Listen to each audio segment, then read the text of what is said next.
శుభోదయం అందరికీ. నా పేరు హేమశ్రీ. నేను 20 హై స్కూల్లో 6వ తరగతి చదువుతున్నాను. ఈరోజు నేను గణతంత్ర దినోత్సవం గురించి కొన్ని విషయాలు మీతో చెప్పడానికి వచ్చాను. భారతదేశంలో ప్రతి సంవత్సరం జనవరి 26వ తేదీన గణతంత్ర దినోత్సవాన్ని జరుపుకుంటాం.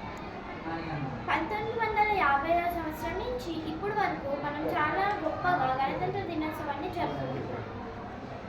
అలాగే మనకు తెలిసిందే, దాదాపు 200 సంవత్సరాల వరకు బ్రిటిష్ మన భారతదేశాన్ని పరిపాలించినారు. అలాగే మనల్ని చాలా కష్టపెట్టింది. ఎందరో మహాగణులు దీన్ని పోరాటం చేసి 1947వ సంవత్సరం ఆగస్ట్ 15వ తేదీన మనకు స్వతంత్రం వచ్చింది. అయినా స్వతంత్రం వచ్చింది, కానీ మనకంటూ ఒక సొంత రాజ్యాంగం అనేది లేదు. అప్పట్లో చాలా మంది బ్రిటిష్ వారి రాజ్యాంగాన్ని తెచ్చారు, కానీ అది చాలా కష్టమైందని ఎందరో మహాగణులు ప్రపంచంలో ఉన్న అన్ని రాజ్యాంగాలను చదివి మన భారతదేశంలో ఒక సరికొత్త రాజ్యాంగాన్ని అమల్లోకి తెచ్చారు.